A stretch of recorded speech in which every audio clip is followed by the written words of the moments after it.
वो घर से तकरीबन 20 किलोमीटर दूर था। तो मुझे 20 किलोमीटर मतलब आप कहना चाह रहे हैं कि आपके फ्रेंड सर्कल में मैटर करते हैं। फ्रेंड सर्कल बहुत ज़्यादा मैटर करता है। ओके। तो मेरा तो हुआ क्या, सर्कल 6 महीने में 6 केमिस्ट्री टीचर बदल गए। 6 महीने में 6 केमिस्ट्री टीचर बदल गए। हाँ, ओके मैंने 11th ऑफलाइन किया और 12th पूरा ऑनलाइन किया। ओके। पर मेरे कुछ दोस्त हैं जो इतने हार्श कंडीशन में पढ़ के भी आईआईटी में वहाँ के हैं। तो फिर हुआ एक्चुअली क्या कि दिसंबर में जाकर मुझे सबसे बड़ा चक्कर आ गया। जो मेरे सबसे क्लोज टीचर थे मैथ्स के, उन्होंने कोचिंग छोड़ दी। मतलब जो आपके साथ फरवरी में मेरी तबियत बहुत खराब हुई, थ्रोट इन्फेक्शन हो गया था मुझे। और फिर मम्मी पूजा कर रही थी और मैं मम्मी के पास गया और बोल दिया कि मुझे नहीं जाना कोचिंग में, छोड़ दो।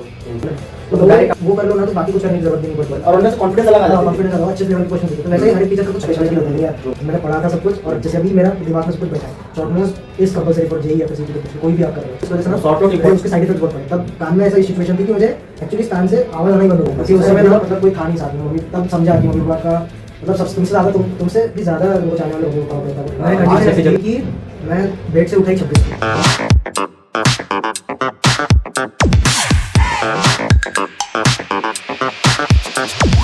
तो हेलो एवरीवन, मेरा नाम है आदित्य और आप देख रहे हैं लाइफ विद जे स्प्रिंट। तो आज हमारे साथ एक नया टॉपर्स है एमएचटी सिटी के, जिनका नाम है प्रणव, जिन्होंने महाराष्ट्र में बहुत अच्छा रैंक लाया। इवन उन्होंने जेई की भी तैयारी की और जेई में बहुत अच्छे स्कोर किया। स्टिल वो आज सीयूईपी में है और इलेक्ट्रिकल ब्रांच में है। तो प्रणव से जानेंगे कि उनका क्या रैंक है, उन्हें कैसे तैयारी की। पहले इंट्रो जानते हैं प्रणव का। हेलो एवरीवन, मेरा नाम प्रणव है और मैं नागपुर से हूँ और मैंने जेई की तैयारी की थी। पर जेई के बाद मैं एमएचटी सीईटी की तरफ शिफ्ट हुआ। मेरी एमएचटी सीईटी परसेंटाइल थी 99.41 और रैंक थी 1543 और जेई की परसेंटाइल थी 94.4। तो जैसे कि आपने देखा कि प्रणव का बहुत ही अच्छा स्कोर था सीईटी में, इवन जेई में भी उन्होंने अच्छा स्कोर किया। बट आज प्रणव से हम जानेंगे कि प्रणव का तैयारी कैसा रहा, जिनकी वजह से प्रणव आज सीयूईपी में है इलेक्ट्रिकल ब्रांच में। और जो प्रणव बताएंगे आप लोगों को, गाइड करेंगे। तो वो आप पिछले वीडियो में मैंने कुछ गलतियाँ की, ये मैं एक्सेप्ट करता हूँ और इस बार वो गलतियाँ ना करूँगा, इसका मैं आपसे वादा करता हूँ। तो आज प्रणव से जानूँगा उनका जर्नी कैसा रहा। तो चलिए आज हम लोग बात करते हैं प्रणव के जर्नी के बारे में। तो बेसिकली मैंने 10th के बाद से डिसाइड कर लिया था कि आईआईटी की तैयारी करनी है। फिर कोचिंग्स वगैरह देखे ढूंढे, वो एक कोचिंग ज्वाइन कर ली। तो उसके बाद जैसे नॉर्मल होता है वैसे हमारी जर्नी स्टार्ट हुई। पर एक्चुअली मेरा हुआ क्या था कि मैं नागपुर के मेन सिटी में नहीं रहता हूँ, थोड़ा सिटी के बाहर आता है। तो मेरी जो कोचिंग्स थी वो घर से तकरीबन 20 किलोमीटर दूर था। तो 20 किलोमीटर? हाँ, तो मुझे सबसे पहले तो आधा एक किलोमीटर चल के बस स्टॉप पे जाओ, बस पे चढ़ो।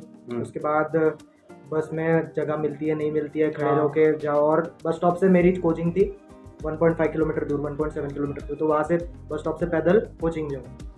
कोचिंग ऐसे चलते रहा, वो मैनेज हो गया था। फिजिकल उतना कुछ है नहीं, कोचिंग चली। पर प्रॉब्लम ऐसा था, मतलब मैं पढ़ाई करता था घर से जितना भी टाइम मिले, घर पे आके जो क्लास में पढ़ाया वो अच्छे से रिवाइज करो, क्लासेस अच्छे से करता था, फ्रेंड्स वगैरह अच्छे थे। और फिर सुबह टाइम जितना भी मिलता था मुझे, उसके हिसाब से मैं फिर सुबह उठ के पढ़ता था। कोचिंग और ऐसे चलता रहा। और हमारे बैच, मतलब कोचिंग में सिर्फ बैच वाइज था, मतलब अच्छे जो जिनके अच्छे मार्क्स आते हैं उनको ऊपर बैच।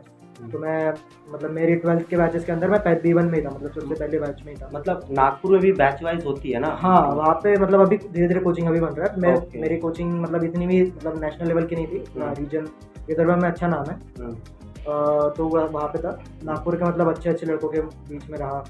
वो एक्सपीरियंस बहुत अच्छा। मतलब आप कहना चाह रहे हैं कि आपके फ्रेंड सर्कल भी मैटर करते हैं? फ्रेंड सर्कल बहुत ज़्यादा मैटर करते हैं। मतलब आपके सर्कल बहुत अच्छे थे, दोस्त वगैरह, पढ़ाई के रिलेटेड हेल्प होता रहता था? पढ़ाई के रिलेटेड हेल्प होता था। और जैसे मतलब वो इतना अटेंटिवली है, वो सर के सामने इतना मतलब इतने कठिन क्वेश्चन का आंसर इतनी जल्दी दे रहा है, मुझको भी देना है। तो फिर वो हेल्दी कंपटीशन रहता था। और कभी डाउट आता है तो फिर पूछ लो। या फिर इमोशनल ये भी रहता है कि मुझे मतलब नहीं समझ रहा है कुछ टॉपिक, तो फिर वो समझा देता था। तो आपको लगता है कि डाउट जब आए तभी पूछ लो जाके जल्दी, तो ज़्यादा बेटर रहेगा? या फिर आप डाउट को रख लो 1-2 दिन तक तो पूछो? नहीं, तो वैसा वो तो रह ही जाता है। एक्चुअली हमारे कोचिंग में ऐसा था कि मतलब जाना था कोचिंग में, सॉल्विंग करना होता था, कुछ देर तक सॉल्विंग करो। तो उसके बाद जस्ट हमें टीचर्स के साथ इंटरेक्शन होता था कि हम खुद के जाके डाउट्स पूछ सकते हैं सर को हमारे। तो फिर हमें उस समय पे जितने डाउट्स क्लियर होते थे सर से हम करते थे, और नहीं हुआ तो फिर दोस्तों से पूछ लेते थे। तो फिर वो बहुत अच्छा था कोचिंग का। कोचिंग तो सिस्टम अच्छा था, पर एक्चुअली हुआ क्या कि जैसे जैसे दिन बढ़ते गए, मैं जितना हो सके मेरे साथ मैं पढ़ता था। एग्जर्शन ज़्यादा होता था तो फिर पढ़ाई इतना मतलब जितना होना पा रही थी उतना हो नहीं पाती थी, ऐसा मुझे लगता था। तो फिर मैं मेरे से 100% जितना हुआ उतना दिया। पर हुआ क्या कि 6 महीने में मेरे 6 केमिस्ट्री के टीचर बदल गए। 6 महीने में 6 केमिस्ट्री टीचर बदल गए? हाँ, मतलब आते थे, पढ़ाते थे, चले जाते थे। उसकी वजह से मतलब जस्ट पहला हमारा लेसन हुआ स्टेट्स ऑफ मैटर।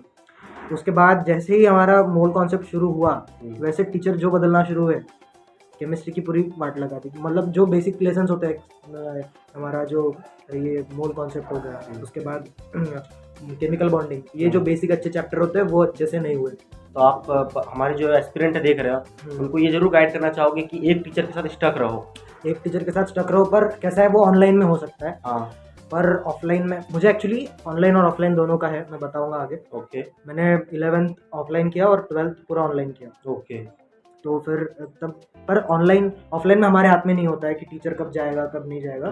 पर मेरे कुछ दोस्त हैं जो इतने हार्श कंडीशन में पढ़ के भी IIT में वहाँ के हैं, तो फिर वो IIT बन चुके हैं। हाँ, कुछ ट्रिपल IIT में है, उनका IIT में अच्छा रैंक आया पर ब्रांच नहीं मिले। तो फिर वो उन्होंने स्ट्रगल किया है, वो खुद से भी पढ़ा है। पर ऑफलाइन में ऐसा है कि अगर तुम्हें कोचिंग के साथ अच्छा है, कोचिंग में एनवायरनमेंट अच्छा है, बैच में अच्छे हो और टीचर थोड़े है, तो फिर खुद से पढ़ना पड़ेगा, खुद से हिम्मत दिखानी पड़ेगी। नहीं तो फिर कैसा है कि हम कंप्लेंट करते रहते हैं और फिर कुछ नहीं होता। मेरे साथ वैसे ही हुआ। ट्रू।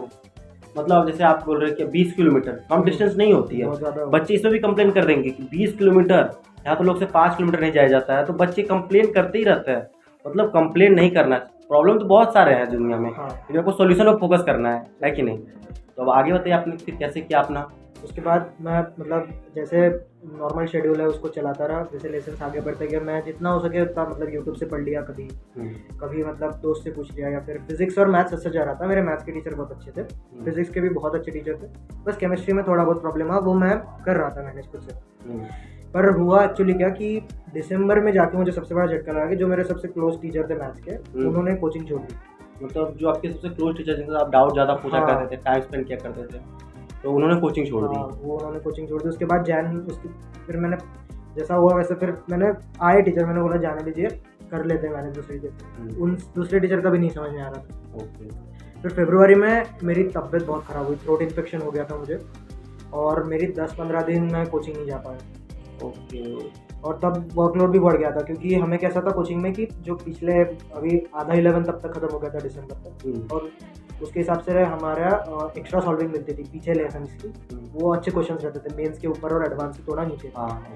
और वहाँ पे तो फिर और मतलब जो नॉर्मल होमवर्क ही रहता था, DPP सॉल्व करो, मतलब 30-35 क्वेश्चन पर सब्जेक्ट, 3 क्लासेस होते थे। उसके बाद दो मतलब फॉर एग्जांपल 60-50 क्वेश्चन डेली लगाओ, फिर उसके बाद मेंस लेवल के क्वेश्चन करो वगैरह वगैरह। फिर और बढ़ गए क्वेश्चन, तो फिर वर्कलोड ज़्यादा बढ़ गया। तो ठीक है, बोला कर लेंगे।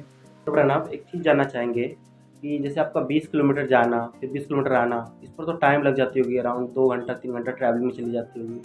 फिर कोचिंग 5-6 घंटे की होती है, मिनिमम तो 5 घंटे की होती है। तो आप इन सबको मैनेज कैसे करते थे? लाइक स्टडी आवर कितने देते थे आप? शेड्यूल मेरा शेड्यूल ऐसा रहता था, मेरी कोचिंग का टाइम था, मतलब मैं मेरा कोचिंग का टाइम था 1:30 और मैं घर से निकलता था, मतलब 12:30 था, और मैं घर से 11:30 बजे निकल जाता था। तो उसके पहले सुबह उठ के मतलब 5 बजे उठो, अपना 5-5:30 बजे तक पूरा निपटा लो, फ्रेश वगैरह। उसके बाद 5-5:30 बजे से पढ़ने, फिर 2-3 घंटा पढ़ो, थोड़ा ब्रेक, फिर पढ़ना वगैरह, नहाना धोना करके मैं वैसे मतलब 10 बजे तक या फिर जब तक पढ़ना है तब तक पढ़ता था। उसके बाद खाना वगैरह खा के निकल जाता था बस स्टॉप पे।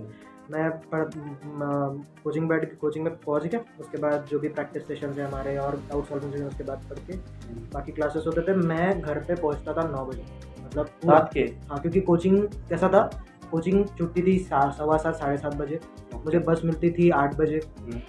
फिर बस टाइमिंग 8:30 बजे तक, ऐसे दूर था ना नागपुर में, और ट्रैफिक रात के समय कभी कभी रहता है, कभी नहीं रहता। तो फिर 8:30 बजे तक बस में ट्रैवल, उसके बाद वहाँ से बस स्टॉप से घर पे, तो 8:45 या फिर 9, कभी कभी बस लेट हो जाती है। रात के 9 बजे घर पहुँचते थे? 8:45-9 बजे। उसके बाद जाके क्या वो नोट्स वगैरह रिवाइज करते थे? सबसे पहले थोड़ी देर बैठ लिया, रिलैक्स हो गए, उसके बाद खाना वगैरह खा लिया। उसके बाद आराम से जितना, मतलब मैं एक्स्ट्रा कुछ नहीं करता था, क्लास में जितना पढ़ाया है सर ने उतना अच्छे से रिवाइज करो। जो भी क्वेश्चंस कराया है मुझे क्लास में सर ने, उसको एक बार फिर से सॉल्व करता था, क्योंकि वो बहुत ज़्यादा हेल्प करता है। क्योंकि क्लास में है ना 100% वो समझ में नहीं आता है ट्रू, बहुत इंपॉर्टेंट पॉइंट। क्वेश्चन, मतलब सर बता देते हैं या फिर हम जल्दी जल्दी में सॉल्व कर देते हैं, पर जो डेप्थ हमें समझ में आती है क्योंकि वो फार्मूला क्यों लगाया। फॉर एग्जांपल फिजिक्स का कोई क्वेश्चन है, फिजिक्स में हमें मतलब ऊपर ऊपर समझ आता है, बट डेप्थ में जो भी है मैथ्स के जो अच्छे क्वेश्चन रहते हैं उनको अच्छे से समझो, खुद से सॉल्व करो, और फिर वो कॉन्सेप्ट ना दिमाग में बैठ जाता है, और अगले दिन फिर प्रॉब्लम सॉल्विंग करने में भी दिक्कत नहीं आती, तो फिर वो अच्छा। मतलब आपका कहना है कि जो उस दिन पढ़ाया गया उसको उसी दिन रिवीजन करके निपटा दो। हाँ। अगले दिन फिर नया पढ़ा देंगे, फिर पिछला वाला कर नहीं पाओगे। हाँ वही, ये बहुत मेन पॉइंट है जो आपने कहा। जो भी हमारे कोचिंग में डीपीटी मिलती है, रेगुलर क्वेश्चन जो मतलब टॉपिक वाइज रहता है, रेगुलर मिलता हो या फिर 2-3 दिन बाद ऐसे इंटरवल पे, तो वो तब के तभी करना इंपॉर्टेंट है, क्योंकि डीपीटी में कैसा है कि मतलब बेसिक लेवल के क्वेश्चन रहते हैं हर जगह कोचिंग में। तो ऐसे आप बताइए कि आपका स्टडी आवर कितने रहते थे? स्टडी आवर्स मतलब कोचिंग के पकड़ के मतलब 10-12 जो भी है, क्योंकि रिलैक्सेशन का टाइम मुझे कोचिंग में तो मिलता नहीं था, मतलब कोचिंग को मिला दे तो 12 घंटा। हाँ 12 घंटा, 10 पकड़ लीजिए, 10। हाँ। और आपके उसमें इफेक्टिव स्टडी आवर कितने होते थे? इफेक्टिव तो मैंने ऐसे मतलब कैलकुलेट नहीं किया, पर फॉर एग्जांपल अगर मैं पढ़ता हूँ 5-6 घंटा तो उसमें 3-4 घंटा आता ही है। अच्छा, क्योंकि ये मैंने बहुत बड़ा प्रॉब्लम देखा है। जब मैं तैयारी कर रहा था तो बच्चे बोलते थे मैं 14-16 घंटा पढ़ रहा हूँ, ठीक है, लेकिन डीप डाउन उनको ही पता रहता है कि उनका इफेक्टिव आवर कितना होता है। तो हम लोग को इफेक्टिव स्टडी आवर पर फोकस करना चाहिए कि हम लोग कितना इफेक्टिव आवर पढ़ रहे हैं। लोगों को दिखाने के लिए, खुद को सेटिस्फाई करने के लिए सेट कर लिए टाइमर, 14 घंटे का चल रहा है टाइमर, वो मैटर नहीं करता। आप कितना डेप्थ में जाके पढ़ रहे हो वो ज़्यादा इंपॉर्टेंट। कैसे करना है मतलब मैं बाद में इम्प्लीमेंट किया वो चीज़, क्योंकि मैंने क्या मतलब इतने ऑर्गेनाइज वे में नहीं पढ़ता था एक्चुअली, मेरी गलती ये हुई जेई के वक्त। और जब मैंने फिर ऑनलाइन में शिफ्ट हो गया, मतलब मेरी तबीयत खराब हुई थी 5th फेब में, उसके बाद मैंने थोड़ा मतलब पढ़ाई से 10-15 दिन तो मैं छोड़ ही दिया पढ़ाई। कट ऑफ, वो तो बैकलॉग अलग बन जाती है, बैकलॉग अलग बना। फिर मैंने सोचा कोचिंग के बारे में कि मैं कर क्या रहा हूँ यहाँ पे, इतनी दूर जाना, ये वो टाइम, तो फिर सोचा अच्छे से और मतलब अच्छे डिसीजन लिया कि, और साथ में कैसे हुआ था कि मेरा एक दोस्त है घर के पास, उसने PW का सब्सक्रिप्शन लिया था 11th में, तो फिर उसको बोला यार मेरा बैकलॉग हो रहा है मुझे दे दे, वो यूज़ नहीं कर रहा था, उसने छोड़ दिया था उससे पढ़ने, फिर मैंने उससे लिया और मैं खुद से पढ़ना शुरू कर दिया वहाँ से, जो भी मेरे कोचिंग में होता था तो उससे पूछ के। फिर वहाँ पे यार अच्छा लगने लगा कि यार यहाँ पे तो बहुत अच्छा पढ़ाया जा रहा है मतलब, तो फिर अचानक से एक झटका लगा। हाँ, अरे यार यहाँ तो और अच्छा पढ़ा रहा है। तो फिर मैंने लेट क्यों था, डिसीजन लिया एक मम्मी को, मतलब मैं कोचिंग को जा रहा था एक्चुअली उस दिन, और फिर मैं मतलब मम्मी पूजा कर रही थी और मैं मम्मी के पास गया और बोल दिया कि मुझे नहीं जाना है कोचिंग में, छोड़ दो। मतलब डायरेक्ट आपने डिसीजन लिया ऑन द स्पॉट, और अगले दिन जाके मम्मी को बोल दिया पूजा के टाइम। तो मम्मी ने थोड़ी देर सोचा, और इतना था कि मम्मी ने बहुत सपोर्ट किया, मतलब घर से मुझे अपोजिशन था ही नहीं, मतलब मम्मी ने बोला हाँ तू किया होगा तो ठीक किया होगा, और वो मतलब बहुत अच्छा डिसीजन रहा। ये था कि आपने पेरेंट्स का ट्रस्ट अच्छे से जीत के रखा था। कुछ बच्चे क्या करते हैं कि 11-12 में आते थे, पेरेंट्स का ट्रस्ट पूरा खो देते हैं, तो पेरेंट्स को विश्वास ही नहीं करते हैं, है कि नहीं। और आपको वो डिसीजन जो था कोचिंग छोड़ने का, वही एक वजह कि आप CUP में अभी तक हो। हाँ वो है ना। जैसे जैसे टीचर की जर्नी आगे बढ़ती है ना, तो आशीष सर कैसे क्रिटिकेस देते थे, मतलब लास्ट में जो प्रॉब्लम, तो वो कर लो ना तो बाकी कुछ करने की जरूरत भी नहीं पड़ती, और अंदर से कॉन्फिडेंस अलग आ जाता है, कॉन्फिडेंस आता है, अच्छे लेवल के क्वेश्चन देते, तो वैसा ही हर एक टीचर का कुछ स्पेशलिटी होती है। तो फिर वो अगर टीचर के साथ वो इमोशनल अटैचमेंट हो गया ना, तो फिर वो लर्निंग प्रोसेस बहुत ईजी हो जाती है। वही वो मैं तो सजेस्ट नहीं करता हूँ किसी को, क्योंकि मैं मैं टीचर चेंज ही नहीं किया। वही जो बच्चे चेंज करते हैं ना, वही सब्सक्रिप्शन लेने के बाद भी क्विट कर देते हैं, है कि नहीं। इसलिए चेंज ना करो, उसका एक प्रॉपर यूज करो। वो ना टेस्ट देते हैं बच्चे, वो कंप्लेन करते रहेंगे, बोलेंगे फिर बैकलॉग हो गया, ये हो गया, वो हो गया। देखिए वही बच्चे कंप्लेन करते रह जाते हैं, उनका साल निकल जाता है। मेरे साथ भी वैसे हुआ।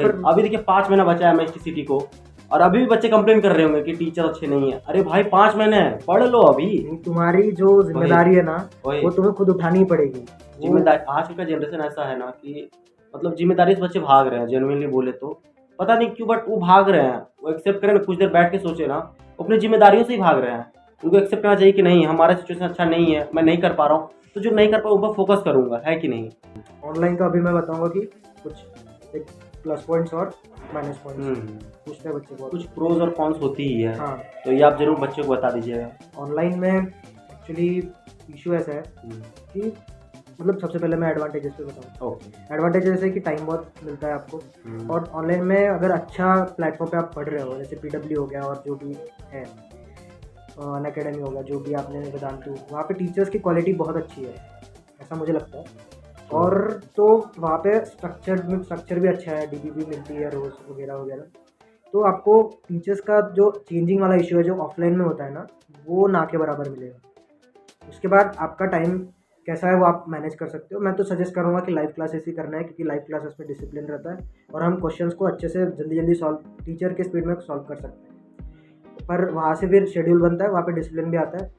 और फिर कैसा है कि टाइम बहुत बचता है, ट्रैवलिंग इशू हो गया, एग्जर्शन हो गया। और दूसरा कौन ऐसा है कि हम कैसा है, मतलब घर पे रह के ही नहीं हो सकता है, क्योंकि घर पे रह के इंसान का दिमाग कुछ दिन चलेगा, फिर बाद में से मतलब हैंग होगा ही होगा, क्योंकि वो अकेलापन आने लगता है, अकेला बनाता है, क्योंकि आजू बाजू हमारे जैसा कोई है नहीं। या फिर डाउट भी होती है क्या मैं सही कर रहा हूँ कि नहीं, सही कर रहा हूँ। सबसे बड़ा डाउट ये मैंने देखा है बच्चों में, क्या मैं सही कर रहा हूँ ये जो कर रहा हूँ। क्योंकि जब हम लोग ऑफलाइन जाते हैं ना तो हम लोग देखते हैं हाँ सब यही कर रहे हैं तो मैं भी सही कर रहा हूँ। लेकिन ऑनलाइन में ये चीज़ बहुत दिक्कत करती है, हमेशा सेल्फ डाउट रहेगा, क्या मैं सही कर रहा हूँ, क्या मैंने सही डिसीजन लिया अपने लाइफ का, क्या मैं सही पाथ पर हूँ या कहीं डाइवर्ट तो नहीं हो गया हूँ। बराबर, क्या ये दिक्कत आती है ऑनलाइन में। लेकिन वहाँ पे ना ऑनलाइन में खुद से डिसीजन ज़्यादा लेने पड़ते हैं कि मुझे रिवाइज करना है, अभी ये रिवाइज करना है, या फिर सॉल्विंग में क्या करूँ, मॉड्यूल करूँ, मतलब या फिर बुक कर दूँ, क्योंकि मैंने सिंगेज भी लेके रखी थी, वो मतलब डिस्काउंट में मिल गई थी मुझे।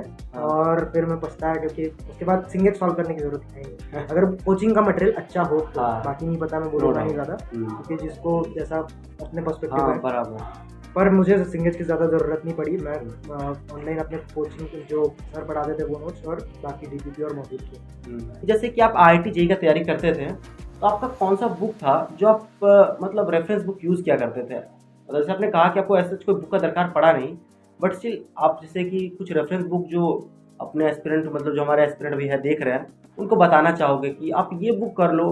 देखिए अल्टीमेटली मॉड्यूल तो कर लो तो वो तो सफिशियंट है अगर सही से कर लो तो, लेकिन स्टिल बच्चों को होता है ना कि नहीं मैं मॉड्यूल कर चुका हूँ, मुझे अभी भी कॉन्फिडेंस और चाहिए। तो कुछ जैसे रेफरेंस बुक्स आप क्या बताना चाहोगे। रेफरेंस बुक तो शायद मुझे नहीं पता है, क्योंकि मैंने कैसा है कि कोचिंग में कैसा होता है, अगर आप एक लेवल तक पहुंच गए उसके बाद और लेवल बढ़ती है और एक्स्ट्रा सॉल्विंग मिलती है। तो मुझे बुक की ऐसी ज़रूरत पड़ी नहीं रेफरेंस बुक्स के लिए। या फिर जाना है तो फिर फिजिक्स के लिए सिंगेज के अच्छे क्वेश्चन मिल सकते हैं आपको, या फिर पाथफाइंडर। मैंने सॉल्व नहीं किया, मैं नहीं रिस्क नहीं ले सकता। पर मैथ्स और फिजिक्स मैं मतलब बोलूँगा ही नहीं, क्योंकि मुझे एक्चुअली नहीं पता है। मैंने एक्स्ट्रा में सॉल्विंग ही नहीं की, क्योंकि मेरा इतना हाई लेवल जाता ही नहीं था। मैं खुद में मतलब एज एवरेज स्टूडेंट था। जेई के मतलब मैं बताऊँ तो मैं जब जेई के लेवल तक मैं खुद को मैं बोल सकता हूँ लिटरली कि मैं ले ही नहीं पाया। मेहनत किया पर इतना मैं हाई लेवल तक नहीं पहुँच सका, क्योंकि फिर मतलब मेरा होमवर्क ही ज़्यादा मुझे सफिशिएंट टाइम मिल जाता था, एक्स्ट्रा बुक्स पे नहीं किया। हाँ क्योंकि देखिए अगर होमवर्क अगर काफ़ी ज़्यादा है तो वही टाइम कंज्यूम कर लेता है, क्योंकि टाइम तो लिमिटेड है, 24 आवर्स आपके पास है। आप उसको कैसे यूटिलाइज करते हो वो आप पर डिपेंड करता है कि नहीं। अगर अच्छे से यूटिलाइज करोगे तो आप IIT में होगे, है कि नहीं। हाँ, थोड़ा सा अगर लैग कर जाओगे तो आप CUP में आ जाओगे, उससे भी थोड़ा लैग किए तो ड्रॉप लेना पड़ेगा। ड्रॉप लेगा प्राइवेट कॉलेज, है कि नहीं। बहुत आपके हिसाब से है कि आप टाइम को कैसे मैनेज करते हैं 24 आवर्स को। खैर उसके बाद अगला क्वेश्चन ये है कि आप जैसे कि कोई भी न्यू चैप्टर आता होगा, ठीक है, जैसे चलिए फिजिक्स के कुछ न्यू चैप्टर्स आ गए, आपको न्यू चैप्टर्स आए, अब उसको कैसे अप्रोच करते हो न्यू चैप्टर का, आप देखने का आपको पर्सपेक्टिव क्या रहता होगा। अच्छा पर्सपेक्टिव, अभी फॉर एग्जांपल जब मैंने 12th का फर्स्ट लेसन पकड़ लीजिए जेई का, इलेक्ट्रोस्टैटिक्स होता है। इलेक्ट्रोस्टैटिक्स में होता है तो फिर सबसे पहले तो टीचर को पूछ लो कि इसके पहले प्रीवियस नॉलेज क्या होना चाहिए। फॉर एग्जांपल इलेक्ट्रोस्टैटिक्स के लिए सकता है ग्रेविटेशन, तो फिर वो अच्छे से मतलब ग्रेविटेशन एक बार रिवाइज कर लो, क्योंकि वो ज़्यादा इंपॉर्टेंट है। वो फिजिक्स के लिए वैसा होगा। उसके बाद अगर नहीं होता है, आपके टीचर अच्छे जो बेसिक से पढ़ाते हैं, तो फिर कुछ नहीं, बस आपको जाना है क्लास में और टीचर की हर एक बात ना अच्छे से सुननी है और नोट्स अच्छे से बनाने हैं, और जो भी फॉर्मूलाज डेरिवेशन पे अच्छे से ध्यान देना है। जो भी हर एक पॉइंट स्टेप डेरिवेशन का हर एक स्टेप नहीं समझ रहा है तो सर को पूछिए, आप आपके जो भी टीचर है उनको पूछिए, और जो भी फॉर्मूला फाइनल आया है ना उसका हर एक टर्म जो है ना वो समझ में आना चाहिए। वो समझ में आया तभी जाके आगे जाके प्रॉब्लम्स होगा। तो फिर नया लेसन ऐसा ही होगा, क्योंकि नए लेसन में पहले लेसन जैसा ही है पर थोड़ा आइडिया अलग होता है। बाकी ऐसा कुछ मतलब आपका नज़रिया ये था न्यू चैप्टर को देखने के लिए, हाँ, कि आप पहले जान लो प्रीवियस में क्या क्या अप्लाई होने वाली है, उसको रिवीजन करो, फिर उन पर डेरिवेशंस अच्छे से प्रैक्टिस करो, और डाउट है डेरिवेशन में तो उसको छोड़ो मत, टीचर जाके पूछो आप डेरिवेशन, क्योंकि टीचर्स हैं वहाँ पर, वो बैठे ही आपके लिए कि आप उनसे डाउट पूछो। तो कभी भी डाउट ना करो अपने ऊपर कि टीचर क्या सोचेंगे। टीचर कुछ नहीं सोचते, आपके ऐसे बहुत बच्चे आए, बहुत बच्चे चले गए, तो आप अपना डाउट एकदम बेझिझक ले जाइए उनके पास, उनसे पूछिए। और अगर आप इससे बहुत सारे बच्चों की एक दिक्कत आ जाती है कि उनसे फिजिक्स के क्वेश्चन नहीं बनते हैं। मोस्ट डिमांडेड और मोस्ट आस्क्ड क्वेश्चन है, कुछ मीडियम्स में आते हैं कि भैया फिजिक्स क्वेश्चन नहीं हो रहा, ठीक है, तो उन पर आप वीडियो ला दीजिए। तो एक आप बताइए हमारे जो एस्पिरेंट हैं कि आप फिजिक्स के क्वेश्चन कैसे सॉल्व करते हैं और कैसे करना चाहिए, क्या बेस्ट अप्रोच है फिजिक्स क्वेश्चन के लिए? ओके, देखो फिजिक्स में ऐसा है, मैंने ज़्यादा एडवांस लेवल क्वेश्चन सॉल्व नहीं किए, पर मैं जितना मेंस और सीईटी के हिसाब से बताता हूँ, और वो हर एक जगह पे एप्लीकेबल होगा, क्योंकि हर ऐसा ही बोलेगा जो भी है। सबसे पहले तो जो भी आपको पढ़ाया जा रहा है या फिर जो भी आप पढ़ रहे हो ना, उसको 100% एक्यूरेसी, मतलब 100% समझना है। इस पर्सपेक्टिव से समझने की कोशिश करो, क्योंकि हर एक समय में 100% समझना इम्पॉसिबल है। जो भी कॉम्प्लिकेटेड टॉपिक्स होते हैं, फॉर एग्जाम्पल पहले तो ठीक है, पर रोटेशन जब आता है, रोटेशन में या फिर न्यूटन लॉज ऑफ मोशन में कभी कभी कॉम्प्लिकेटेड टॉपिक्स पुली वगैरह प्रॉब्लम्स, 2-3 पुलीज आ जाती है। रोटेशन में रोलिंग मोशन वगैरह में टाइप फोन वाला तो रोलिंग फिर वो एक बार में समझना इम्पॉसिबल है। हमारे सर बोलते थे कि तुम्हारा 12th जब स्टार्ट होगा तब तुम्हें रोटेशन समझ में आएगा पूरा।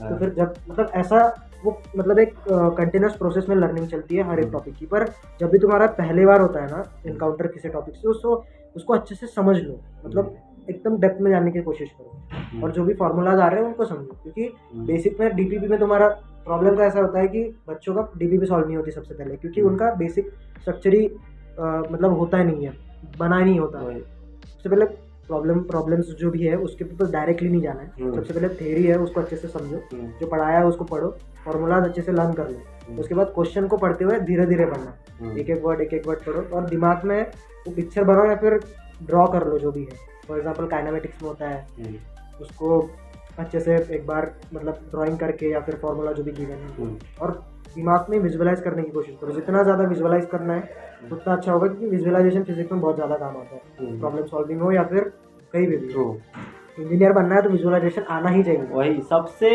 बेसिक चीज़ है। हाँ, पहले तो बेसिक क्वेश्चन से भी बेसिक चीज़ आपका विजुअलाइजेशन बहुत स्ट्रांग होना चाहिए, विजुअलाइजेशन और इमेजिनेशन होना चाहिए। तो जैसे आप बता रहे कुछ बच्चों का बेसिक कमजोर होता है कि नहीं, उनको पहले बेस पर फोकस करना चाहिए, आपका बेस कितना स्ट्रांग है कि नहीं है। उसके ऊपर आपको थ्योरी पर पकड़ होनी चाहिए, ऐसे एकदम पकड़। कुछ याद ना रहे लेकिन थ्योरी याद है, बेसिक थ्योरी याद है। वही थ्योरी याद रहेगी तो आपकी फिजिक्स क्वेश्चन बनती है। ये मैंने अपने आप में भी नोटिस किया है। और ज़्यादा एडवांस मतलब एकदम हाई क्वेश्चंस नहीं जाना, जो भी नहीं जम रहा है। मतलब अगर एक बार तुम्हें नहीं क्वेश्चन समझा, एक बार सॉल्यूशन अच्छे से देख लो, उसे कैसे कैसे स्टेप्स जा रहे हैं, या फिर फार्मूला कैसे अप्लाई हो रहा है, कहाँ पे कौन सा फार्मूला हो रहा है। फार्मूला का मतलब कैसा है, कभी कभी मैनिपुलेशंस होते हैं फार्मूला में, ट्रिकी करते हैं क्वेश्चन, या फिर कभी कभी मतलब काइनेमेटिक्स में एक क्वेश्चन में 2-3 फार्मूलाज लग जाते हैं, या फिर आगे जाके करंट इलेक्ट्रिसिटी में इक्वेशन ज़्यादा बन जाते हैं।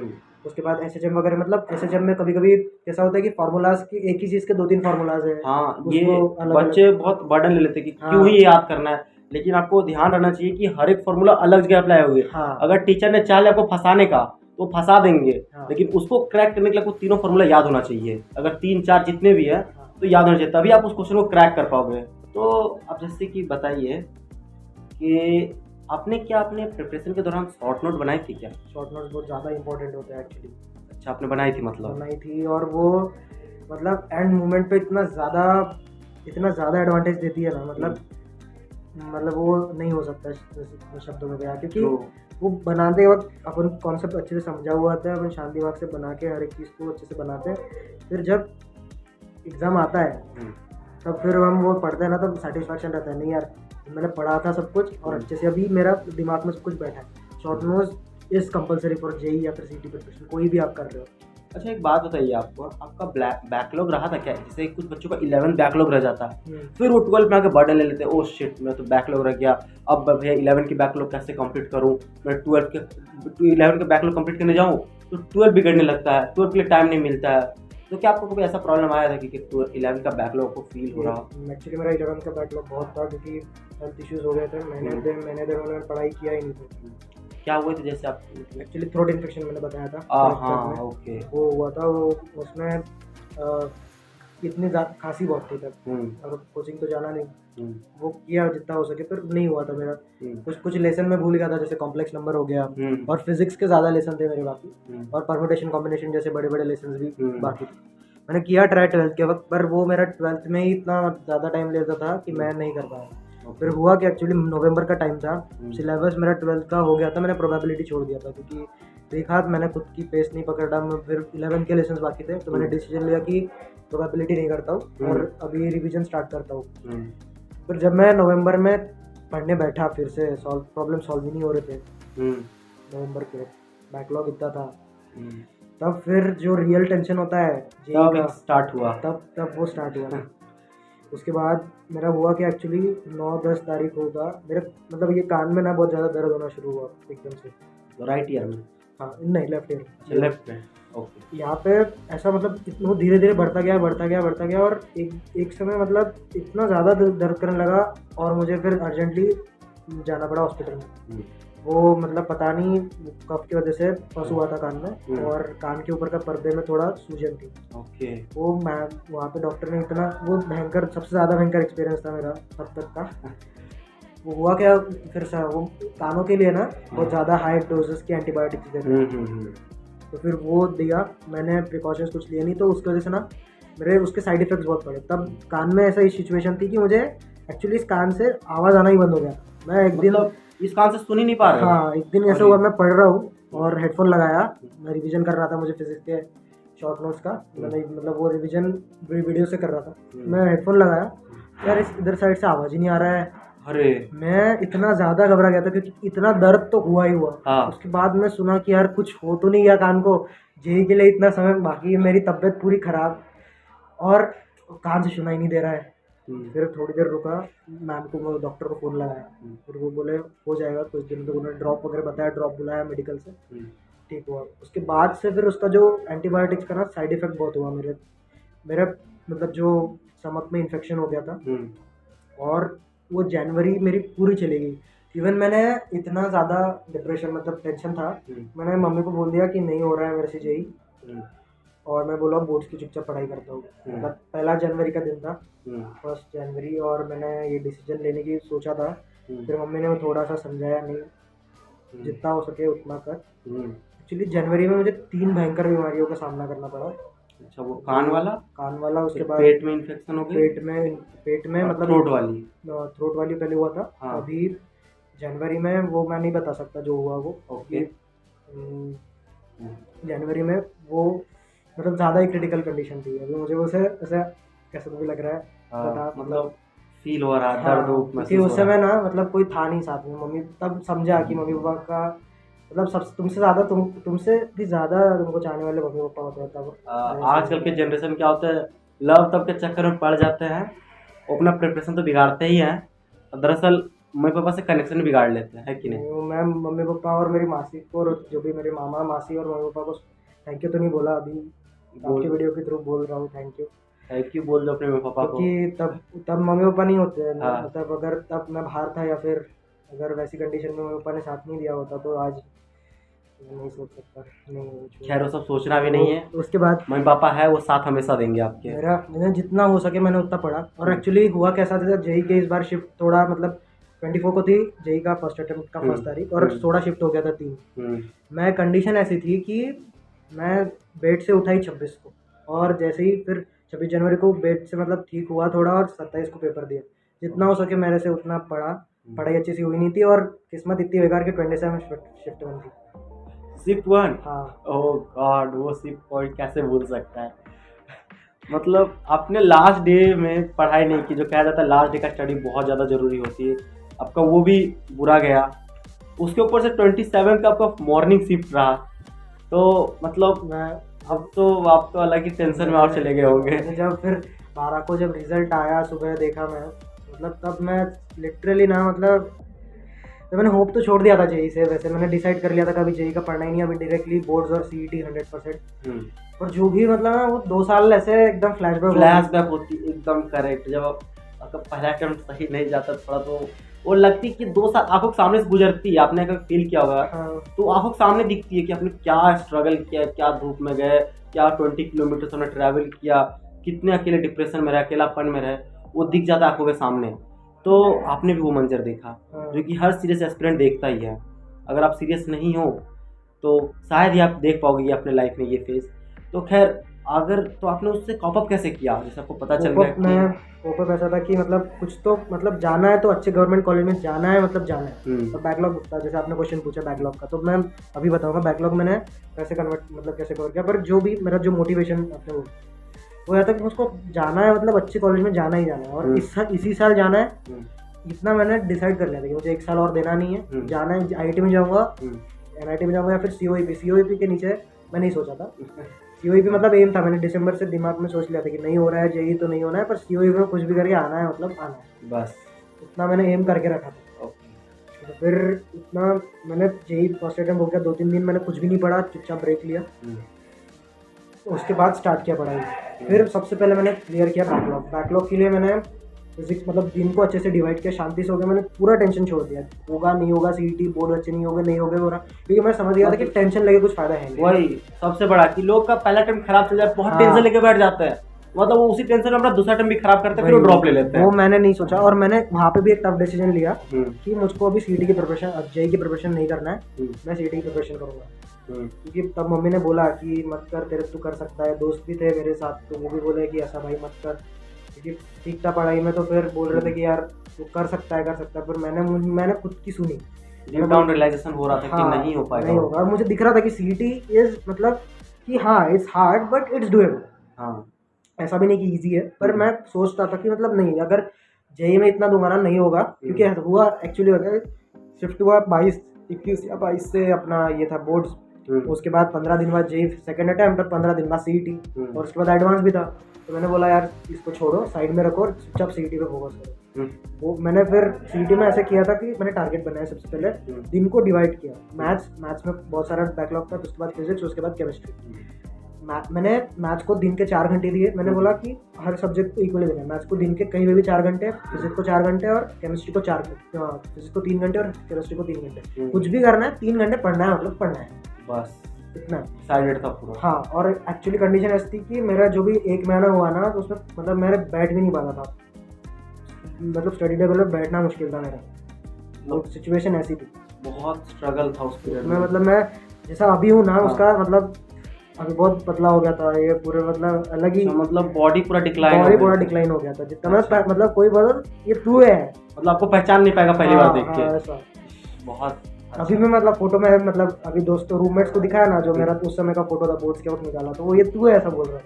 वो पहचान नहीं पा रहे, ऐसा शरीर तो हो गया होगा। तो फिर तब अच्छे से मैंने सोचा, मैंने पूरा प्लान बना दिया, इतने इतने में इतने करना है। ऐसा वो आरजी लेक्चर्स नाम के फिजिक्स के लिए, केमिस्ट्री सीईटी के लिए पढ़ाते हैं वो कंटेंट, फिजिक्स के लिए आरजी लेक्चर्स है।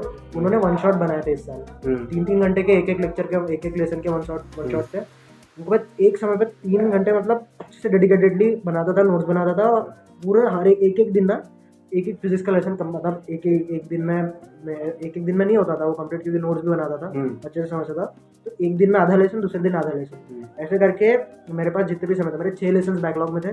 तो फिर 12 दिन में लगभग मैंने मतलब 12 लेसन कंप्लीट किया। और उसके बाद और भी सब्जेक्ट्स ऐड हो गए, जैसे इलेक्ट्रॉनिक्स था मेरा, उसके बाद इंग्लिश था, और बाकी भी सब्जेक्ट्स थे। तो फिर उसके हिसाब से मैंने डिवाइड किया। ऑर्गेनिक केमिस्ट्री फिर से पढ़ना था, इनऑर्गेनिक भी मेरे कुछ लेसन बाकी थे, और इधर के जो सीईटी में जो है महाराष्ट्र बोर्ड में, उसमें जेई के कुछ कटे हुए सिलेबस, जैसे ग्रीन केमिस्ट्री और बायोमॉलिक्यूल्स का कुछ टॉपिक, और एस ब्लॉक वगैरह ये ज़्यादा है इसमें, और पॉलीमर केमिस्ट्री भी है थोड़ा।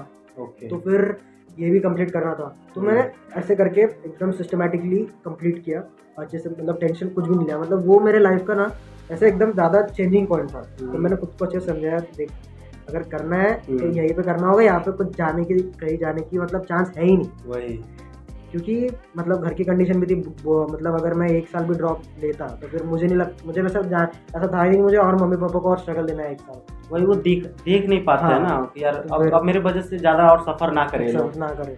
तो फिर और 1 साल फिर मैंने भी ऑनलाइन का देखा था कंडीशन कैसा है।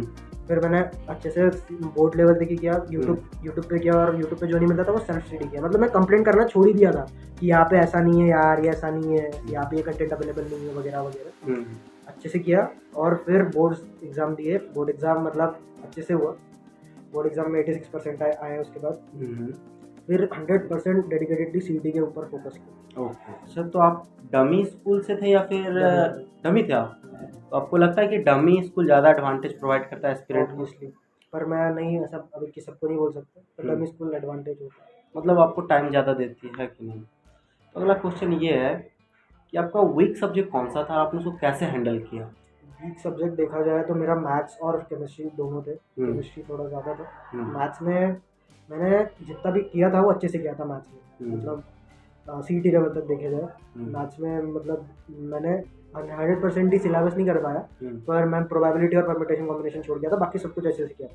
तो फिर केमिस्ट्री का डर था, पर केमिस्ट्री में मैंने मेहनत ज़्यादा किया सबसे ज़्यादा। फिर CET वक्त कैसा है, मैंने बोर्ड्स के वक्त केमिस्ट्री को कम टाइम दिया और बाकी सब्जेक्ट्स को ज़्यादा ध्यान दिया, तो मुझे पता था कि उस समय अगर मैथ्स और फिजिक्स लेके बैठूंगा तो फिर मुझे ज़्यादा टेंशन आएगा केमिस्ट्री CET के वक्त। तो मैंने केमिस्ट्री को इतना ध्यान नहीं दिया था और केमिस्ट्री को बाद में किया, और पहले इधर का टेंशन खत्म हो गया जो टफ सब्जेक्ट बोले जाते हैं, फिजिक्स और मैथ्स।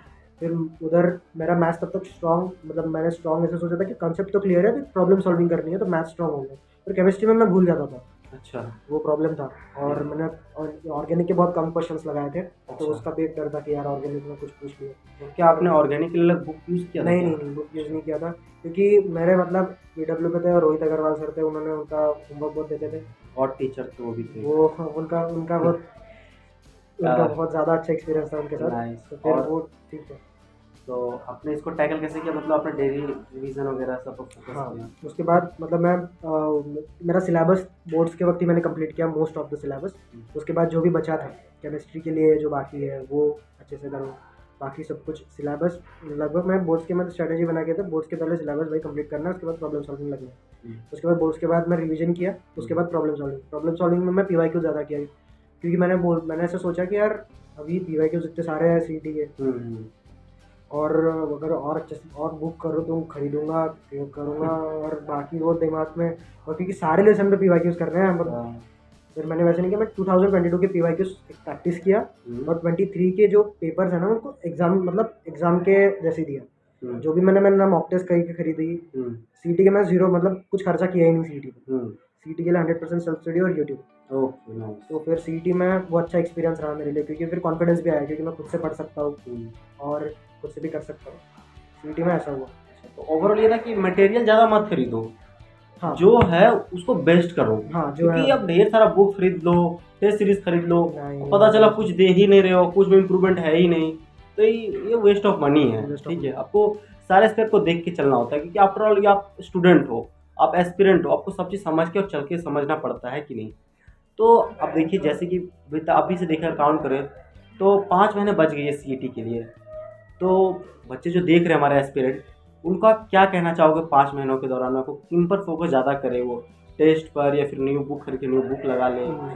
तो आप थोड़ा बच्चों को बताइए किस पर गाइड ज़्यादा करो? मुझे मेरा मानना, पर कोई किसका लेवल कैसा हो मुझे नहीं पता, पर इज सफिशिएंट। अगर आपका सिलेबस ठीक ठाक कंप्लीट है बोर्ड लेवल तक कंप्लीट है, तो यू कैन डू इट। और JEE का है, आपको ज़्यादा टेंशन आ रहा है JEE का, तो देन यू शुड नॉट कि इतना ज़्यादा डिप्रेशन में नहीं आना है। You are something is there for you, मतलब CET एज ऑप्शन तो रखो। अगर आपको 100% नहीं है कि IIT जाना है, तो CET ऑप्शन रखो। उसकी वजह से कैसा है कि आपको दिमाग में लोड नहीं आएगा, ये तो पॉइंट सबसे पहले पकड़ो। और CET को सीरियसली लो।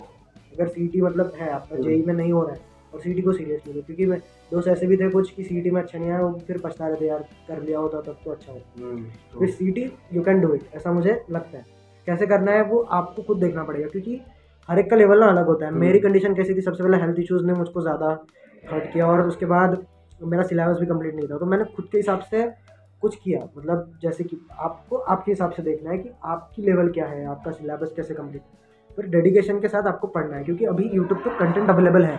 CET के लिए तो दिनेश सर है, गणित अंक है मैथ्स के लिए, उसके बाद फिजिक्स के लिए RG लेक्चर्स है। इतना मैंने जो यूज़ किया, ये सब यूट्यूब चैनल पे आपको हर एक कंटेंट, हर एक लेक्चर्स मिल जाएंगे। और जो शॉर्ट ट्रिक्स है वो भी आजकल यूट्यूब पे अवेलेबल है, शॉर्ट ट्रिक्स जो आती है क्वेश्चन।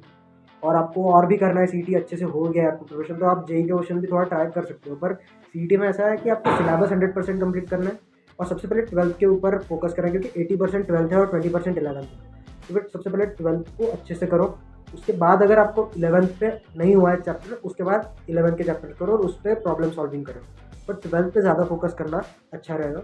उसके बाद 11th पे जाओ, 11th पे भी क्वेश्चंस आते हैं, क्योंकि 11th में आप जैसे PYQs करोगे और पेपर सेट लगाओगे, एक्चुअल पेपर लगाओगे CET का, तो आपको पता लगा कि ग्रेविटेशन से बहुत क्वेश्चन है। आपको एक्सपेक्ट नहीं कर सकते ग्रेविटेशन का वेटेज हम बोलते कि एक क्वेश्चन आएगा, पर ग्रेविटेशन से कभी 3 क्वेश्चन आ जाते हैं। वो ग्रेविटेशन सिलेबस में 20% का है, 11th में आता है, पर 12 से भी ज़्यादा कभी भी क्वेश्चन पूछ लेते हैं सीईटी में। तो फिर ग्रेविटेशन बच्चों का कभी कभी होता नहीं, क्योंकि 12th से ज़्यादा फोकस होते हैं महाराष्ट्र के बच्चे। फिर वो भी है फ्लूइड मैकेनिक्स, मतलब जो भी आपको तब जाता है वो लेसन, वो आप छोड़ सकते हो। मैं छोड़ना तो रिकमेंड नहीं करूँगा, पर धीरे धीरे आप समझ सकते हो। कभी कभी मैथ्स में ये देखा जाता है कि कैलकुलस छोड़ देते हैं बच्चे महाराष्ट्र में, बहुत बड़ा गलती है। वो बहुत बड़ी गलती है, क्योंकि कैलकुलस इज़ द की, क्योंकि 5 क्वेश्चन आपको इंटीग्रेशन से मिल जाएंगे, और ऐसा नहीं है कि सारे क्वेश्चन टफ होंगे, उसमें 5 क्वेश्चन है, 2 तो होने ही होना है, 4 मार्क्स कहीं भी नहीं है। वेक्टर और 3D अच्छे से करके जाना है। वेक्टर 3D आप इतने अच्छे से करो, उसमें कभी कभी ऐसा होता है कि 10 क्वेश्चन आ जाते हैं दोनों लेसन के मिलके, 10 लगभग, मतलब 8 क्वेश्चन हो गए। मैंने कैलकुलेट किया था, मैंने एक्चुअली सीईटी में ना, मतलब मैंने हर एक पेपर में देखा था कि इतने मार्क्स का ये पूछा जा रहा है। फिर जब से ऐसे कुछ लेसन है, फिर कैसा होता है कि पेपर में फिर क्वेश्चन आएगा आपको सीईटी के बाद, तो फिर आपको रिग्रेट नहीं होना चाहिए कभी कि मतलब यार तब टाइम था, कर लिया होता। ये सब नहीं हो, ये मतलब बहानेबाजी चलेगी नहीं। फिजिक्स में भी इलेक्ट्रोस्टैटिक्स से बहुत क्वेश्चन है, कभी कभी किसी को इलेक्ट्रोस्टैटिक्स समझ में नहीं आता है, तो यार समझो, जिम्मेदारी लो, बुक पढ़ना है बुक पढ़ो। केमिस्ट्री के लिए कहीं जाने की ज़रूरत नहीं है, Maharashtra board is sufficient. Okay, कुछ मतलब कभी कभी कैसा है कि इनऑर्गेनिक और ऑर्गेनिक के लिए मैं तो बोलूँगा महाराष्ट्र बोर्ड, और बाकी फिजिकल केमिस्ट्री है तो फिर वो भी आप मतलब टीचर समझ सकते हैं। फिर इतने भी कठिन क्वेश्चन आते हैं नहीं, बिल्कुल। इलेक्ट्रोकेमिस्ट्री में आता है दिक्कत, पर यू कैन, अभी यूट्यूब पे कंटेंट है, तो फिर आप खुद की जिम्मेदारी लो और खुद डिसीजन लो अभी कैसा करना है, क्योंकि अभी टाइम पास से तो होगा नहीं। बराबर, टाइम पास से तो कुछ नहीं होना है। तो यही एक कहना कि 5 महीने सफिशिएंट है। जैसे कि आपने जेई दिया, जेई के बाद जो समय बचा उसमें आपने किया, हाँ, तो अभी तो इनके पास समय है, और भी आपके पास तो 3-4 महीने ही होंगे मेरे ख्याल से। इनके पास 5 महीने एडवांटेज हैं, अभी आपके पास एडवांटेज है। अगर आप करना चाहो तो आप जेन्युइनली आप क्रैक कर सकते हो सीयूपी, मतलब यहाँ पर आप बैठ सकते हो सीयूपी के, मतलब सीयूपीएन बन सकते हो। तो आप फोकस करो अभी आप कंटेंट बहुत सारे पढ़े, जैसे आपने बताया, क्योंकि मैं एमएचटी का तैयारी नहीं किया था, बट आप जैसे बता पा रहे हो जिस कॉन्फिडेंस है कि यूट्यूब में फ्री में कंटेंट इतने सारे पढ़े कि आप क्रैक कर सकते हो, मतलब फिर तो क्या ही कहना। तो प्रणव, एक बात बताइए कि आपके लिए आपका मोटिवेशन क्या था जेईई या सीईटी क्रैक करने के लिए? एक्चुअली मोटिवेशन ऐसा था कि मुझे ये तो क्लियर था कि इंजीनियरिंग करनी है, क्योंकि टेक्निकल चीज़ों में ज़्यादा इंटरेस्ट आने लगा था।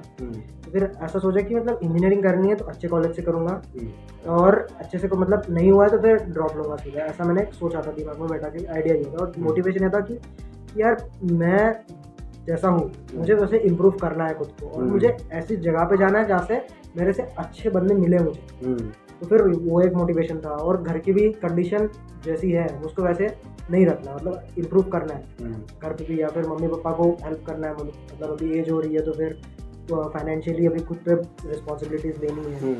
ऐसे कॉलेज में जाना है जहाँ पे मुझको प्लेसमेंट्स का डर नहीं ले, मैं लाइफ भी एक्सप्लोर करूँ, क्योंकि मैं जैसे देखा था सीओईपी में मतलब कल्चर अच्छा है, मतलब एज़ कम्पेयर टू दूसरे कॉलेजेस, अगर मैं नहीं कर सकता एनआईटी आईआईटी से कंपेयर, पर महाराष्ट्र लेवल में जो मुझको बेस्ट मिलता है वो वहाँ पे मुझको जाना है, मतलब जाना है, वो मेरा एक एम था।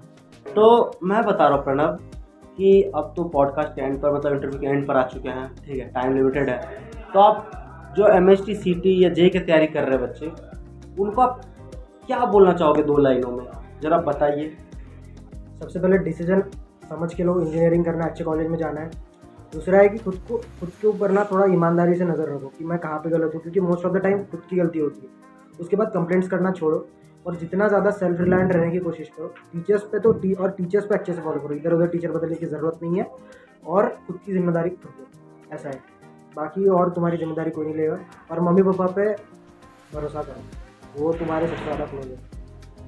तो जैसे कि आपने देखा कि प्रणव से हमने बात करके जाना कि उनका जर्नी कैसा था, तो मैं जो पिछली गलती किया था वीडियो में, इस बार वो गलती बिल्कुल भी नहीं किया हूँ। मैंने आपके लिए बहुत बेहतरीन स्टूडेंट लाए जो अपने लाइफ में अप्स एंड डाउन्स देखे, ऑनलाइन ऑफलाइन कोचिंग से ऑनलाइन शिफ्ट हुआ, और फिर आज वो अपनी मेहनत के, मतलब वो कितना प्रॉब्लम फेस करना पड़ा, आप देखो जरा। आपके पास अभी उतनी प्रॉब्लम्स नहीं होगी, मैं बोल रहा हूँ, जितने इनके पास थे। एग्ज़ाम के टाइम इनको कितने सारे प्रॉब्लम्स, हेल्थ इश्यूज़ हो गए थे, फिर इतना बड़ा डिसीजन लिया इन्होंने, फेल हो जाते तो कितना बड़ा रिग्रेट होता है इनको अपने लाइफ में, लेकिन इन्हें पता था कि मैं कर सकता हूँ, इन्होंने ये किया। और आपको भी ये अपने जो वर्ड्स हैं, अपने वर्ड से इम्पैक्ट करना चाहते हैं आपके ऊपर भी, तो आप भी इस चीज़ पर फोकस करिए, इनका सुनिए ध्यान से, ये जो बोले हैं क्योंकि ये ऐसे नहीं बोले हैं, इनके बात में पावर्स थे जो कि जेन्युइन पॉइंट्स थे इनके। तो मैं भी बस यही जाते जाते बोलूँगा कि आप अपने स्टडी से पूरा फोकस रखिए और मेहनत करिए, हो जाएगा।